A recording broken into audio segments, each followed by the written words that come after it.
The Nintendo DS sold astronomically well, becoming Nintendo's most successful handheld at the time. Even with the introduction of the PSP, and how much further ahead it was in many aspects, the DS offered the handheld experiences that most people sought. The DS was so successful that even if it was intended to live alongside the Game Boy Advance, it quickly became Nintendo's only handheld system offered. As a direct result of their massive success, Nintendo decided to offer an upgraded version of their latest formula. It seems like Nintendo was finally beginning to acknowledge what they could have done with the DS line, finally modernizing their hardware to meet everyone's demands. 2011 saw Nintendo's ultimate iteration of the DS, entering the new generation of handheld systems. This is the Nintendo 3DS, and the success story of a handheld that almost failed.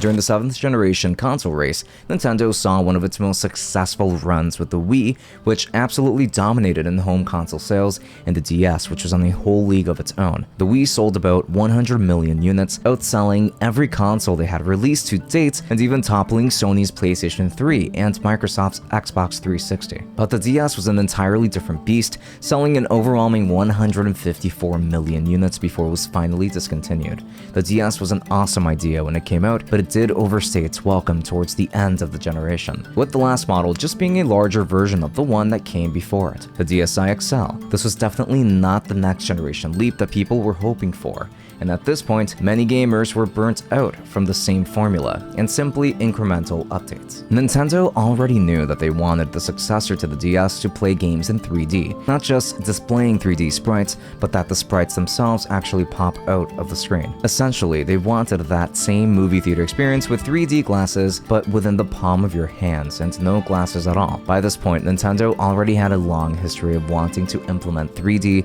into multiple projects, including the Famicom with the Famicom 3D system, the Virtual Boy, and even the GameCube, although that never actually came to fruition due to LCD TVs being so expensive, and the accessory required to make that technology work in the first place also could have ended up costing way more than the system itself. And from that concept, the Nintendo 3DS was born. This system launched in February of 2011, and in many ways it was quite similar to the DS, but it does improve on some important aspects. The 3DS is the same size as the DS Lite, so it was actually slightly smaller than the DSi, but jam-packed with many more features. Nintendo opted for one of the glossiest finishes for a modern device they've created, becoming the biggest fingerprint magnet in the gaming space, and once opened, you are greeted with a familiar yet truly upgraded design. The 3DS features that same ABXY button setup from before, and the D-pad, even if they are both clicky buttons with little travel. But this time they added a thumbstick, as they now want to focus on true 3D experiences, and the D-pad just wasn't really cutting it. For games like these, you will also find that they've included a home button alongside the start and select buttons. These buttons are somewhat stiff, but once you've broken them in, they do feel a bit more clicky and responsive. Nintendo also opted for a new stylus. This one extends as desired, but this is a notable downgrade from previous models, as this stylus is much thinner and flimsier. And of course, the biggest, most obvious feature is that brand new display. This is a 16:9 400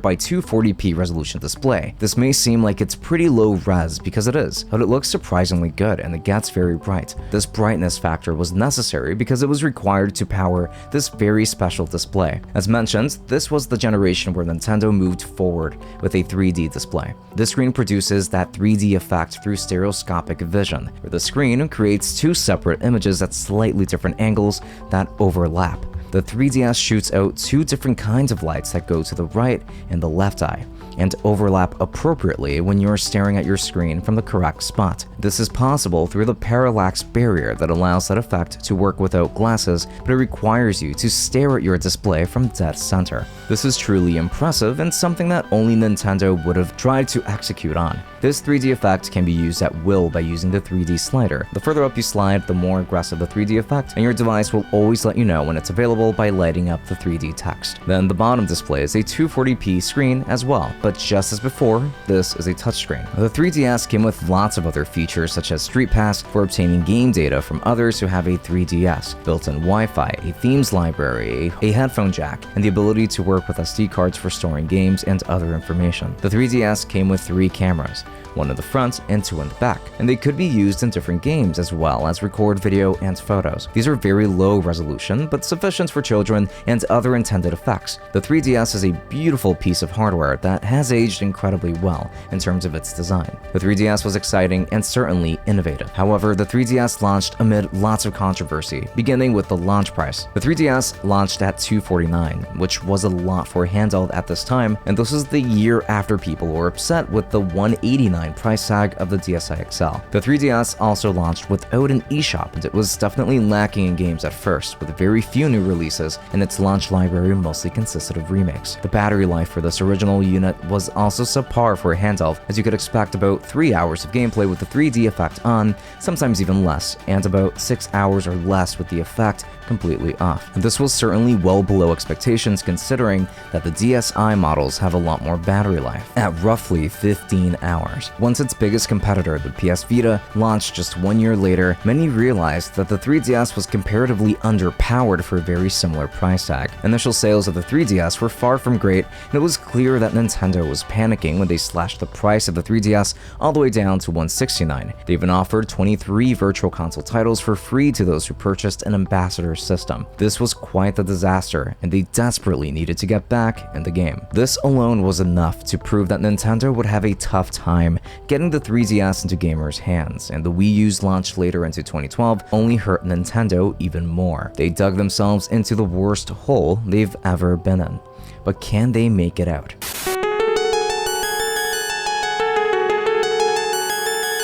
Many changes came about with the release of the 3DS, including new game cartridges. They're quite similar to the DS's cartridges but are gray and feature small tabs to indicate that they can only work with a 3DS. These cartridges hold up to 4 GB of storage, which is 8 times larger than the DS's highest capacity cartridge. This was a requirement considering that the games made for it are much more detailed and, of course, in full 3D. That thumbstick was a big improvement in allowing games like this to be playable, as you get a full range of movements when navigating environments. However, Nintendo neglected to include a right thumbstick, as you will be relying on your shoulder buttons for camera rotations, similarly to how you did on the PSP. This was a notable exclusion. Nintendo was aware of this, so they launched the Circle Pad Pro for games that would benefit from using a second stick. Not that many people purchased one, but it was a compromise at least. Even if the 3DS didn't have dual sticks to make 3D navigation feel more complete and seamless, they were still able to create fantastic games that work really well regardless of any limitations. Unfortunately, its launch titles were not the driving force that attracted gamers to their platform. Games like Nintendogs plus Cats, Pilot Wings Resort, among others, didn't really contribute all that much to the 3DS's success. Games like Super Mario 3D Land did a great job, on the other hand, at showcasing what a proper 3D Mario game would look like on a Nintendo handheld with great navigation, and frankly, it was just a very fun title. Kid Icarus is easily one of the standout games on the 3DS, with fantastic animations and, of course, incredibly engaging gameplay. Sadly, it did not really receive as much attention as it deserved, and we did get to see a lot of N64 remakes, with my favorite being the Ocarina of Time 3D remake. This game looks so much better on the 3DS, with graphics that have aged well enough, and this is probably my favorite way of experiencing this game. But there were so many awesome titles, such as Mario Kart 7, Animal Crossing New Leaf, Bravely Default and Second, Metroid, Samus Returns, Super Smash Bros., Pokemon X and Y, Omega Ruby, and Alpha Sapphire are definitely, in my opinion, the best Pokemon remakes. Luigi's Mansion, New Super Mario Bros., and more. There were also some incredible JRPGs, which is what I mostly played on the 3DS, Tales of the Abyss, Monster Hunter Stories, and Monster Hunter 4 Ultimate, as well as Persona Q and the heavily underrated Shin Megami Tensei 4 and 4 Apocalypse. These are my favorite games on this system, hands down. Of course, many people also highly regard the 7th generation of Pokemon as being one of the best, and frankly, I'm inclined to agree that it was the last great generation of Pokemon, Sun and Moon and Ultra Sun and Moon. These games were chock full of content, which unfortunately has only gotten removed for worse game mechanics, content, Pokemon designs, performance, and so much more. with many more gems such as Professor Layton and the Miracle Mask, Pokemon Super Mystery Dungeon, Fire Emblem Fates, Fire Emblem Awakening, Kirby Triple Deluxe, Donkey Kong Country Returns 3D, Yoshi's Woolly World, Mario Party, and I can just keep going on and on. The 3DS was home to so many incredible games, and many more still on their way by the time Nintendo created revisions for their original 3DS hardware. And let me tell you, the 3DS is Nintendo's most revised product.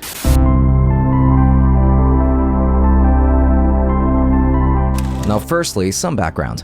When the 3DS launched and seemingly started flopping, many gamers believed that the PlayStation Vita would absolutely demolish the 3DS, but it turned out to be the complete opposite. Unfortunately, neither of these systems were doing well at first, and Nintendo were the only ones to consider making adjustments to ensure that their product would sell. They did this by lowering their prices when Sony vehemently refused. With few games releasing on the Vita over time, the 3DS ended up being cheaper while playing almost all original DS games and even having a consistent stream of games being released for it. This meant that once the Vita started flopping, the 3DS remained uncontested. Essentially, Nintendo was only competing against itself in the success of the 3DS's predecessor. As such, the Nintendo 3DS XL launched in 2012, just 1 year after the original 3DS model. By the time that this model was out on the market, Nintendo had already faced a lot of scrutiny for the lack of games, the battery life, and the launch price. But I speak for many when I say that the XL model brought more to the table than just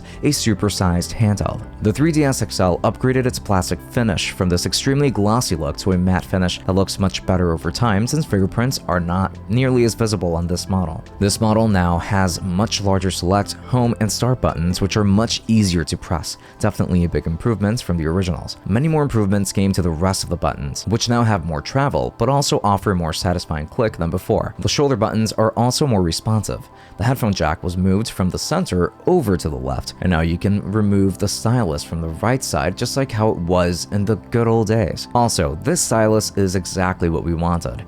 It was a solid, tall piece of plastic that is more comfortable to use. The SD card slot was also moved to the other side. The ergonomics on the XL models have always been better, even for people with smaller hands such as myself. The screens are only an upgrade in terms of the size, as the resolution for both screens remains the same. The cameras also remain the same, but there are some minor downgrades with the XL model. For instance, the light that showed you when 3D capabilities were available is now gone and has been replaced by just a solid plastic frame. Technically, both displays are a little less sharp now that they've increased the size but retained the same resolution, but it really isn't very noticeable at all. Frankly, I believe games still look better on the XL model. Another improvement is that Nintendo included a 1750 mAh battery instead of the 1300 mAh battery inside of the original models, so you can get better battery life, but most of the time you would get about the same amount of hours. However, the XL model is capable of reaching up to 7 hours, which is definitely a needed upgrade. This model launched at a cheaper price than the original did, going for $199. But some of the issues with the original model were still carried over, including the 3D functionality. Both the original and the XL models utilize the exact same tech for getting the 3D effect, which means that you have to stare at the screen from dead center in order for the 3D effect to work as it should. Not to mention that the 3D effect on both models has gotten its fair share of controversy for hurting your eyes after using it for just a few minutes, which definitely happened for me, and not being able to move the 3DS in any direction or even just slightly shift it without severely hurting the quality of the effect. Of course, battery life was a concern too, since most people just opted to not have that 3D effect on, and a lot of people even felt like they were paying for a feature that they didn't really use very often. Nintendo came up with a brand new revision that resolves the pricing and mostly unused 3D effect for consumers.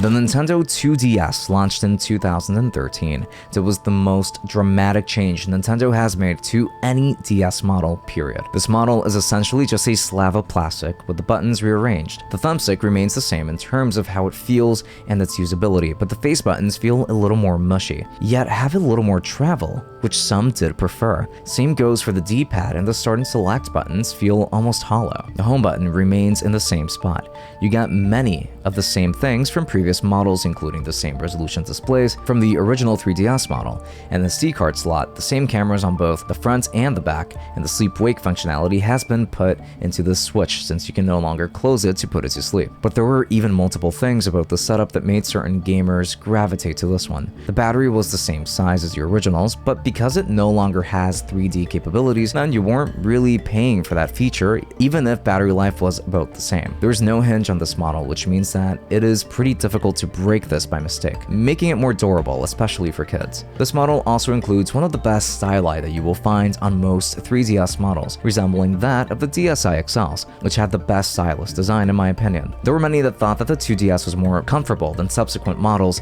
due to its unique shape, but of course the biggest benefit to this model was the price. You get almost every single feature from the 3DS models, with the exception of that 3D screen, and it would only cost you $129 at launch. Bundles released later went as low as $80 while including a digital copy of Mario Kart 7. This model was easily the best value out of all of them. While this made it a lot easier for parents to purchase an entry-level device that doesn't have to be babied for their children, it didn't push the 3DS further in terms of improving its actual performance and the experience of playing games on it. Personally, I was never fond of this model. Now, things with the 3DS scene were a bit stagnant until Nintendo added 2 new refresh models yet again.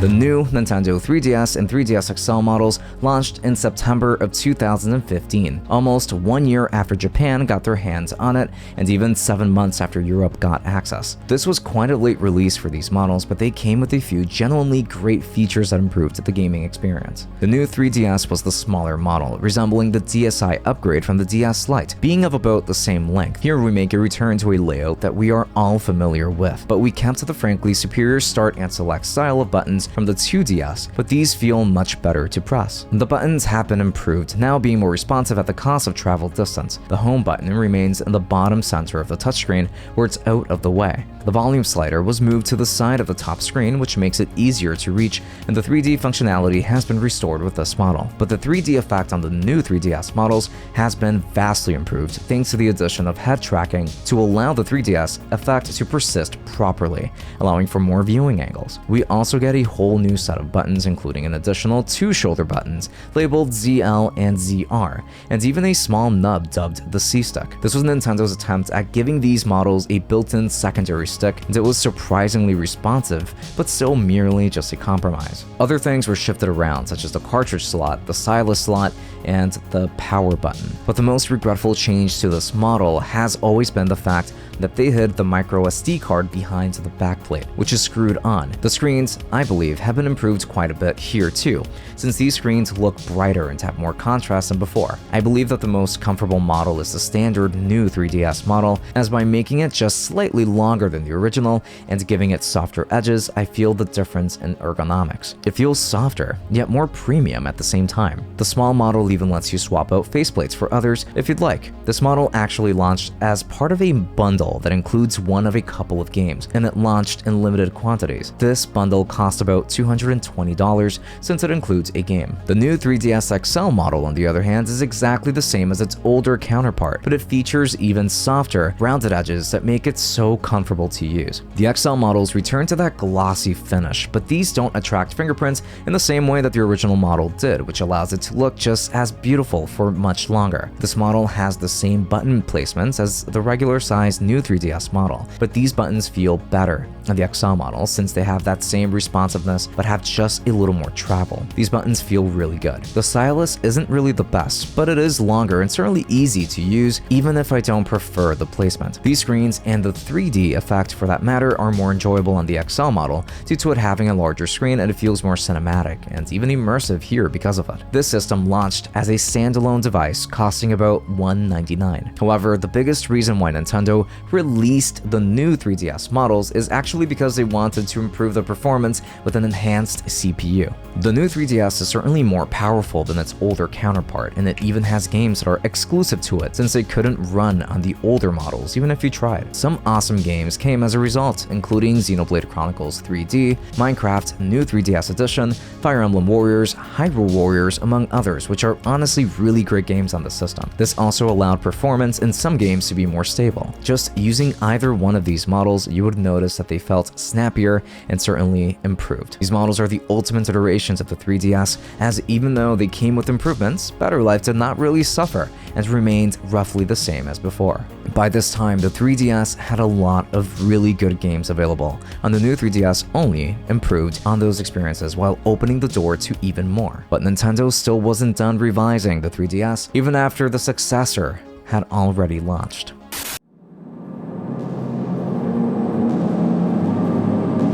The new 2DS XL is easily the best version of the 2DS, but debatably even the best model to purchase. This model gives us the clamshell design once more, and while it is just as wide as a new 3DS XL, it just so happens to be shorter than it since they moved the cameras around. The front-facing camera now rests on the hinge, and the rear-facing cameras are on the back of the bottom shell. Nintendo brought back easy accessibility to the micro SD card slot through this flap at the bottom that also houses the cartridge slot. Buttons are tactile, including the D-pad, and the thumbstick is still the same while moving the home button to the left side. They also retained the same C-stick for 3D-based games. This version of the system looks incredibly clean thanks to how they decluttered the areas around the screen, and both displays actually look bigger than they do on the new 3DS XL, even though they share the same dimensions, but it really gives the illusion of a size increase. The shoulder buttons are the only downgrade, considering that they feel mushier now, and the stereo speakers are not quite as loud, but at least we kept stereo sound, which is an upgrade from the 2DS's mono speaker. But of course, what separates this model from the new 3DS models is that it loses its 3D functionality, which by this point wasn't really missed at all. But the screens are not as colorful as the ones on the new 3DS and 3DS XL models, as these colors do look more washed out. The gaming experience was still very good on this system, thanks to the changes in ergonomics, as it just feels wider. This system is very fun to use and play with. The new 2DS XL was Nintendo's final 3DS revision, and it launched in July of 2017 for $149. It was a very welcome addition to the family, even if the successor was already out on the market.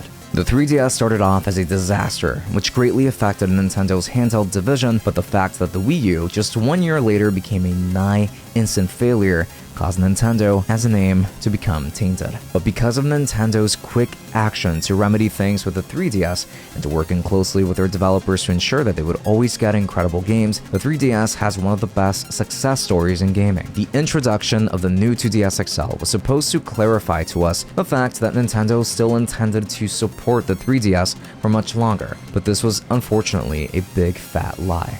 The 3DS accomplished so much by the end of this generation, picking up the slack from the Wii U's failed launch and becoming one of the most exciting success stories of any handheld device. The PlayStation Vita never saw that kind of resurgence, as Sony gave up on this platform very quickly, even after 2 entire revisions were released. The 3DS remained uncontested and ultimately sold 75.94 million units worldwide. While it didn't reach the phenomenal success of the DS, the 3DS did far too well by the end of it all, considering that it was failing at first. The 3DS now lives as one of the best handhelds ever, thanks to how capable it is. However, right before the launch of the final revision to the 3DS, the new 2DS XL, Nintendo had plans to move forward from their failed Wii U launch, and even abandoned the 3DS line of products shortly after. This upcoming device became Nintendo's be-all and end-all, replacing everything that came before in both their home and handheld divisions. We'll talk about this one once we know for sure that it won't receive any revisions, which could take a while.